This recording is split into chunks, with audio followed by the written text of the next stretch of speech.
Hey guys, good evening.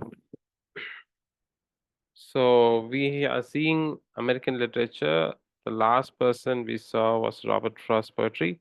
Today we'll try to complete at least the next 10 of them. And tomorrow we will start, I think we'll complete American literature. Okay. Uh, so from which country did they separate? Was USA an original country?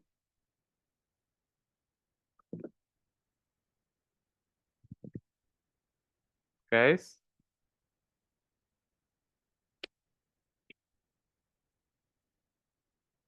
they came out No, from sir. Britain. They came out from Britain, right? Yes. Okay. That's important. Then we have completed till Robert Frost. Just complete today another 10, and then we'll complete the literary terms and literary theory, critics, and all that. We'll go again, revision, and by that time you should be thorough with those things. Okay. So let's talk about Wallace Stevens. Wallace Stevens is a great poet. Okay. He's kind of difficult. He is not very easy accessible writer. So Wallace Stevens is that. So important works of Harmonia, and then Ideas of Order and Asuras of Autumn. So these are the books that he had written. And of course, we know I've already mentioned to you guys, right? Pulitzer Prize is for the US writers. Pulitzer Prize for poetry, Pulitzer Prize for fiction, Pulitzer Prize for journalism, Pulitzer Prize for drama. So they are all main literary awards in USA. Same way we have Sahitya Academy Award in India. Same way we have the Booker Prize in Britain and its Commonwealth. Okay, so these are some major literary prizes. So he won Pulitzer Prize for poetry, and of course they were, as I mentioned, he's kind of difficult. Okay, so what are the works of Wallace Stevens?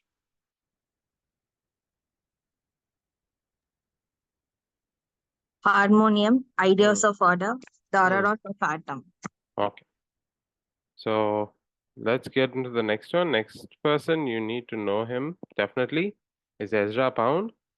Ezra Pound, he's an American, okay, but he spent most of his time in Britain and Paris and Europe, completely rounding. But he was also a controversial figure because he was supporting fascism during World War II. Fascism basically meaning Nazi Germany. Okay, he was supporting that, and so there was a big backlash for his works that actually put his work out. What you have to know about Ezra Pound is that even though his works did not become really famous, uh, is not extremely known, but he was a very good editor, and he edited the works of the great T.S. Eliot. Okay, the Wasteland was edited by Ezra Pound. He was the one who cut it, made it proper. He edited it so well. Okay, and that made Wasteland a very good poetic work. So Ezra Pound had the talent for editing a work. He knew what genius was, but genius is mostly raw, and so he felt what was important, what was not important. So he used all his editing skills to make Wasteland a very good work, which eventually led T.S. Eliot to become one of the greatest poets, right? So he has also written works like Hugh Selwyn Mobley and Cantos and ABC of Reading. And he was very well known for modernist poetry. And as I already mentioned, he's very good for what to say, promoting modern writers. So he spent much of his time in Europe. Okay, so you should understand that. So what are the works of Ezra Pound? Huck Selwyn Mablery, the Okay, Cantos, ABC of Reading. okay, whose work did he edit? T.S. Eliot, T.S. Eliot specifically? the, the Wasteland. Wasteland. Okay, don't forget that. He edited the Wasteland. So we have completed two, this Wallace Stevens and also Ezra Pound. The next comes Hilda Doolittle is very well known. Uh, um, she's kind of what to say. a different kind of writer who uses images and stuff, more like in artistic sense, art like what's his name? He has this big mustache, no? It's a very nice name. He started this surrealism kind of art. So that's exactly what Hilda Doolittle did. So her important works are Sea Garden, Helen in Egypt, and Trilogy. Okay, so they were all images poets. She had a close relationship with Ezra Pound. Okay, and of course, what's interesting is had a psychoanalysis with Sigmund Freud. Those days, you can actually go for a therapy with Sigmund Freud, which was great. Okay, he was already well known in that circle, but now we have clinical psychology for that. And if we had to check, everybody's having some problem nowadays. So Hilda Doolittle, what are the works of Hilda Doolittle?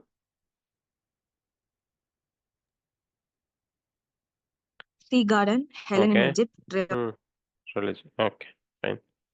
Then the next, we have seen three people. We have seen uh, Wallace Stevens, Ezra Pound, and Hilda Doolittle.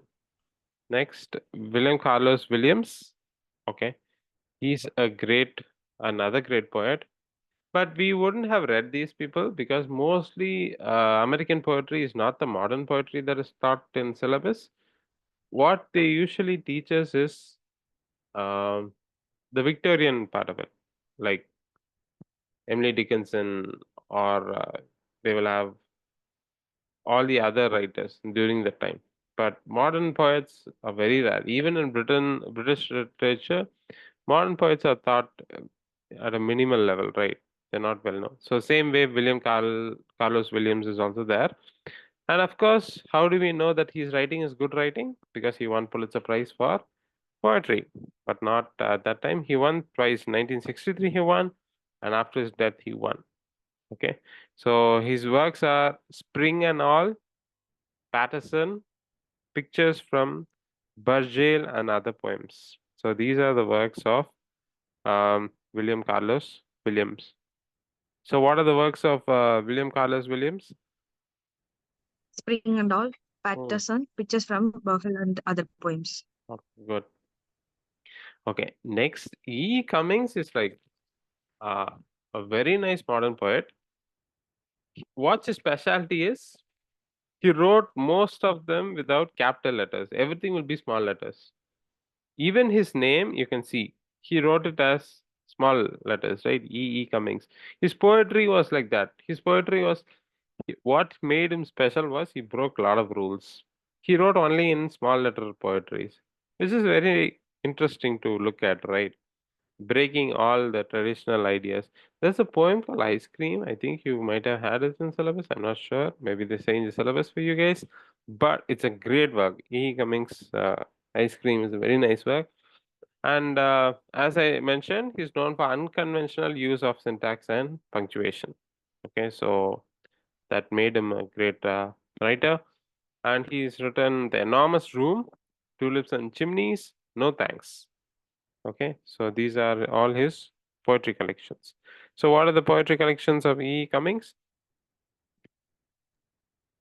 The Enormous Room, Hmm. Tubeless and Chimneys, No Thanks. Superb. Okay, next comes a famous novelist.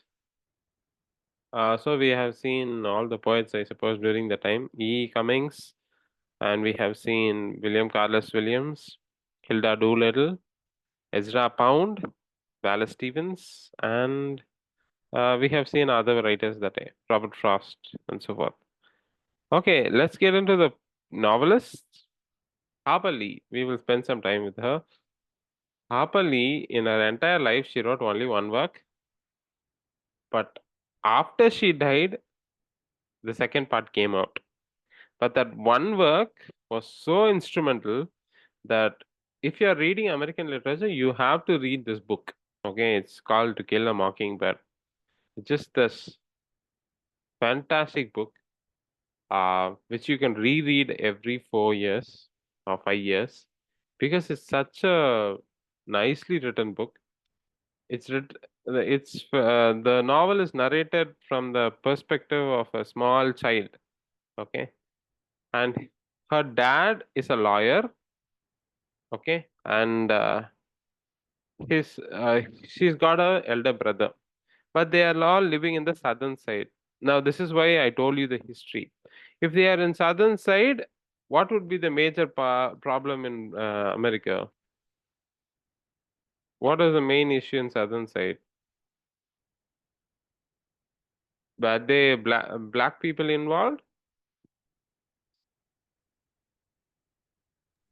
Red Indians. No, the Negroes were involved in the southern side. That's why we had the war, right? Civil rights. The black people. Okay. Um, so what happens in the story is pretty simple. Uh, the movie, there's a black and white movie, which is a very nice movie. You have to watch. All the court scenes that you see in recent movies came from this movie. Okay, there's beautiful court scenes there. To Kill a Mockingbird is basically it's a metaphor. Mockingbirds sing very well. Okay, they have this beautiful voice. But if you kill a mockingbird, it's a sin. Okay, because it doesn't do anything wrong. It's only singing for us, so we can listen to it. And if you kill that, it's a mistake. It's a sin. The same thing he applied to the novel. That is, there's a black man, but there is also a white woman who accuses this black man of raping her. Okay, so this goes to court. In the court, that black man is telling, I didn't rape this girl. This girl is simply telling like that. But the problem is, whole what to say, the court, everybody are white people. Obviously, they don't want any black mark on that white girl, so they want to put this guy in under capital punishment. But the lawyer of, I mean, there's one lawyer. He is the main man who actually stands up for that guy and fights that battle, even though he knows he's going to lose it. So this girl narrates the story of how a dad, Atticus Finch, his name is Atticus Finch, that's what, how he fights for this man, and but at the end they actually murder that black man. Okay, so it's a very nice novel. You have to read it. And then after she died, she published the second book. Only after her death, this book came out, Go Set a Watchman. But this book was not very popular. It had a lot of problems. Many people did not like this book. So, in all her life, she wrote only one book, To Kill a Mockingbird. And it's a very famous book. Okay. So, Harper Collins, we have seen. And then, sorry, Harper Lee. If you have time, just go watch the movie, To Kill a Mockingbird. It's a very old movie. And then there is Truman Capote. This guy wrote a lot of, what to say, uh, heavy research but very dark novels, and many were banned. Okay, so he wrote the works called In Cold Blood, Breakfast at Tiffany's, Other Voices, Grasshop, and Christmas Memory. So he blended fiction with non-fiction writing styles, and uh, yeah, it's kind of, what to say, like journalism about crime and all that. So that's Truman Capote. So what are the works of Truman Capote?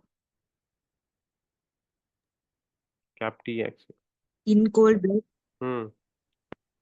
breakfast Then is a breakfast at Tiffany, Tiffany's. other their rooms, the Hmm. grasshopper, a Hmm. Christmas memory. Okay. What are the works of Harper Lee? To Kill a Mockingbird, Hmm. Go Set a Watchman. Of course, etc. Watchmen. Okay. Next. Okay. Every teenager will love this book. J.D. Salinger wrote one or two books only, but this one book is so popular, and that's Catcher in the Rye. Okay. But like his protagonist, even J.D. Salinger lived that life. He never gave any interviews. He never met any people. He was such a reckless. He hated crowds. He did not join people. He did not talk to them. He sat alone in his house and he wrote and wrote and wrote. Until his death, there were like no interviews. He never gave any interviews. Okay, and one amazing work is Catcher in the Rye, which is about this teenage boy who's fed up with the society. Okay, he doesn't like school, he doesn't like the society, he doesn't like people, he doesn't like his parents. Teenagers' anger, right? So, exactly. And he even, in the starting lines, he mocks David Copperfield. So, David Copperfield is a famous novel by Charles Dickens, right? So, he tells, look, I'm going to tell my story, but I'm not going to write it like Dickens or something like that. I hate everybody. So, he keeps on writing. It's just like a teenager talking. There are no proper grammar. Uh, there are bad words, everything. But it's a very nice book. Catcher in the Rye. Okay. He meets a girl, and that also becomes boring for this guy. He drops out of school. It's a very, what is it, angry book. Okay, Catcher in the Rye. And Franny and Zooey did not become very famous. And as I mentioned, you guys, The Catcher in the Rye remains a mainstay of high school English curriculums because it's a very nice book. Okay, and after some days he start publishing it, but he has written a letter that after 100 years they have to publish all his works. So when we reach his 100 years, we will see new works. So that is J.D. Salinger. It's a very weird guy. Okay. So what are the important works of J.D. Salinger? The Catcher in the Rye, Hmm. 9 stories, Francie and Zoe. Did you guys have any of these in your syllabus? No, sir. Okay. Okay, next. He's a very important writer, John Steinbeck. He is another Nobel Prize winner, and he's mostly from the southern side, or I'm not sure, southern or eastern, I'm not sure. Okay. Where is New York? New York is in that side, I suppose. Um, he wrote some amazing works. If anybody is doing an American stuff, mostly they will choose John Steinbeck because he won the Pulitzer Prize for Grapes of Wrath, and of course, he was awarded Nobel Prize. The Grapes of Wrath is, see, as I already mentioned, this US went through the Depression era. The Depression era is basically a time when there was economic depression, no food, nothing was there. They were very poor. Okay. The Americans were like literally very, very poor. They didn't have any food. They barely had, and they were like growing country. Each parent had 8 kids, 10 kids, no food, nothing they could do. Okay, it was a terrible time during this time, and mostly agriculture was the main thing those back in those days. So they had to travel from one place to another. That is the East of Eden story. Okay, and Grapes of Wrath is also about people, slaves, and all that. But of Mice and Men, it's a psychologically very good novel. Uh, there's this two guys who one guy keeps on playing with mice. He gets all these mice and puts in his pocket, but he just plays with it, and at last he kills it. Okay, the same way in the novel. Spoiler alert. Okay, there's a girl, and he imagines it as a mice. He cajoles her and he takes care of her, but at last he kills her. Okay, of Mice and Men is a very short novel, but it's a very riveting novel. Okay, if you have time, just go through this ones. But obviously, his most famous novel was East of Eden and Grapes of Wrath. Okay, and still they're very famous. His wife helped him a lot. Okay, um, for editing and rewriting and all that. So that's John Steinbeck. He was a Nobel Prize winner. What are the works of John Steinbeck?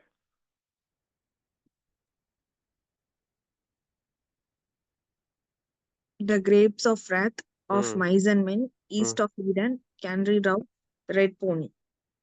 Did you guys have a mice and men? No? No, sir. Okay. Most probably those things are banned. Probably they will not keep it in the syllabus. Just go through them. Then William S. Burgess, he wrote an awesome novel which became a super movie. It's called Naked Lunch. Naked Lunch is a very nice novel. Okay. Naked Lunch, Junkie, Soft Machine, Nova Express.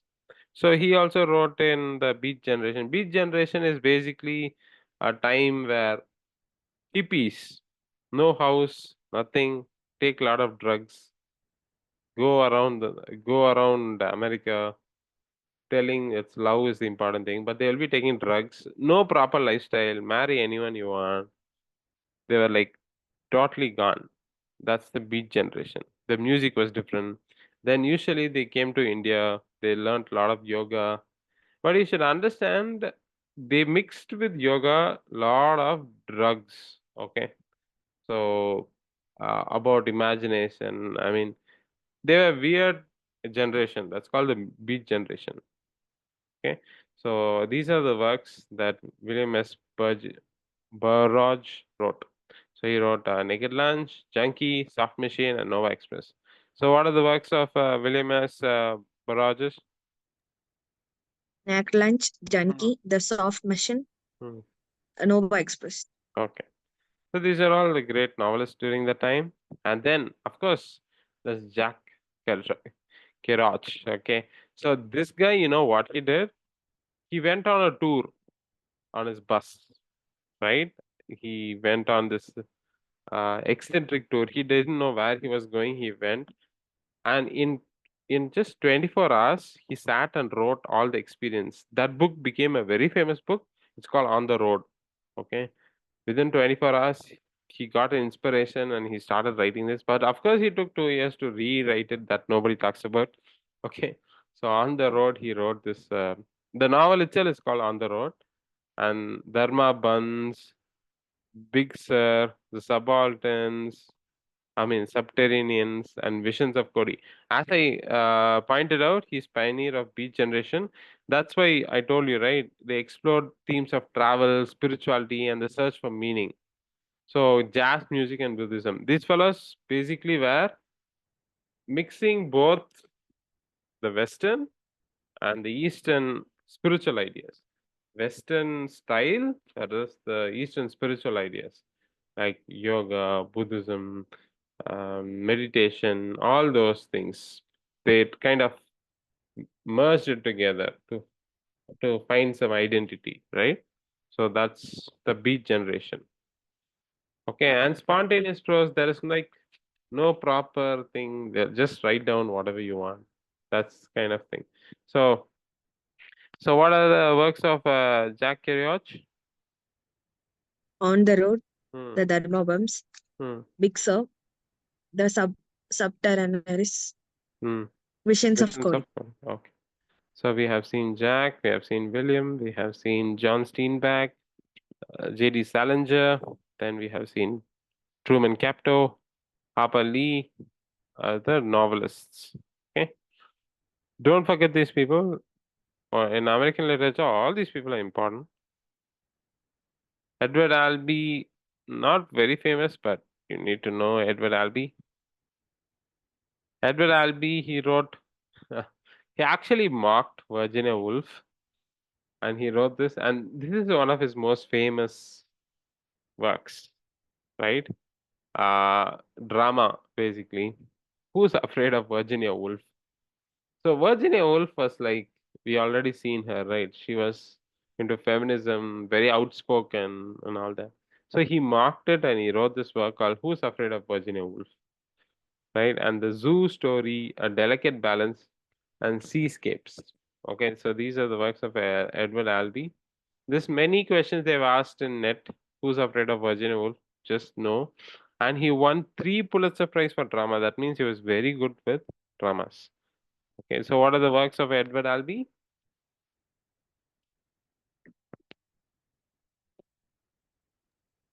Who's Afraid of Virginia Woolf? The Hmm. Zoo Story, A Delicate Balance, Escape. Okay. Who do you think is afraid of Virginia Woolf? Who's afraid? Sir, Who's afraid of Virginia Woolf? No one, no? Basically, he's trying to mock. Okay. Then Saul Bellow. Saul Bellow, he won Nobel Prize. He's a very good writer, and he wrote Adventures of Augie March, Herzog, Humble's Gift, and Seize the Day. Seize the Day is basically Carpe Diem. Okay. So he was born in Canada, but he died in US. And of course, as I mentioned, he won Nobel Prize. Okay. So these are the works of Saul Bellow.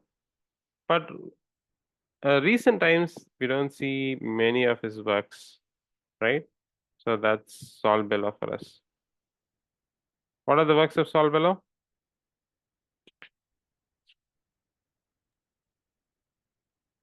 The Adventures of March, Hmm. Herzog, Hmm. Humboldt's Gift, Hmm. Seize the Day. Okay. So we know this. And next one is Ray Bradbury. He was a pioneer with science fiction, not like Asimov. Isaac Asimov is great still. Ray Bradbury had this. Uh, he had what to say? He did not have proper university college education. He was self-taught. That means, you know what this guy used to do? Ray Bradbury. Every week he'll go to the library. He will read all the books he can find. He will read and read and read.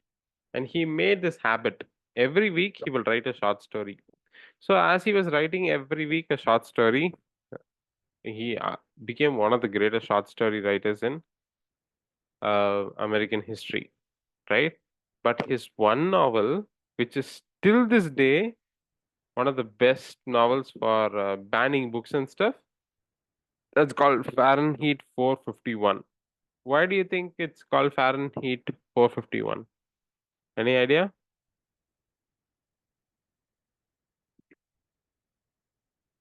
What is Fahrenheit 451?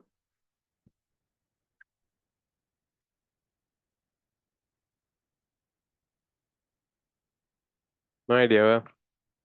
Okay. It is the temperature at which paper burns. Paper will burn when it's 451 Fahrenheit. Okay.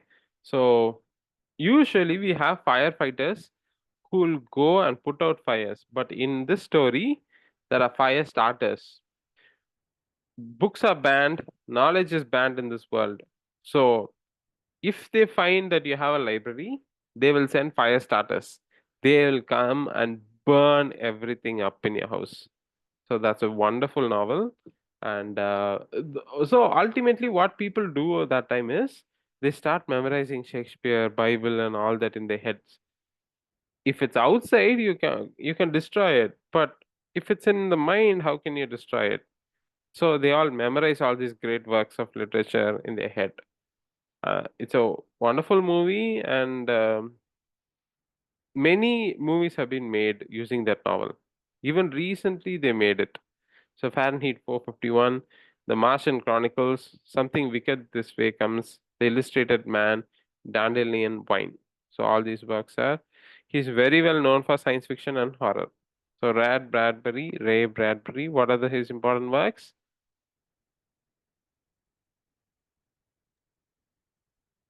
Fahrenheit 451, Hmm. The Martin Chronicles, Hmm. Something Wicked This Way Comes, The Okay. Illustrated Man, Dandelion Wine. Why do you think it's called Fahrenheit 451? The temperature which burns the paper. Yeah, yeah. So be aware of that. Okay. And then, how many people we have? One, two, three, four.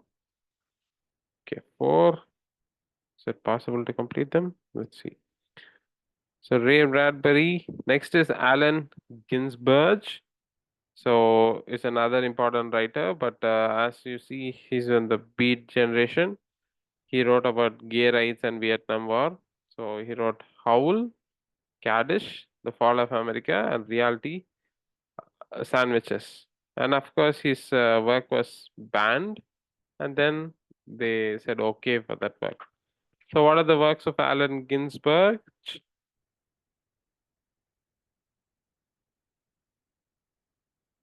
What are the works? Howl, Hmm, Howl, hmm, Caddis, The hmm. Fall of America, Reality Sandwiches. Okay, cool. Then, of course, I have mentioned about Sylvia Plath and her husband, basically. Sylvia Plath is American, okay? She is not but she moved to UK and he married whom? I've already taught you. Who did she marry? She married a famous poet, no? He won, he is also a poet laureate. What's his name? Forgot? Ted Hughes. Okay. So she wrote some of the best confessional poetries. So one of her best autobiographical novel is The Bell Jar, The Colossus, Ariel, and Crossing the Water. And she's very good. See, she won a Fulbright scholarship to study at Cambridge, and that's when she met Ted Hughes, right? He was in UK. Sylvia Plath had a very terrible life. She attempted a lot of suicides, and finally, uh, she died, right? So that's Sylvia Plath. What are the works of Sylvia Plath?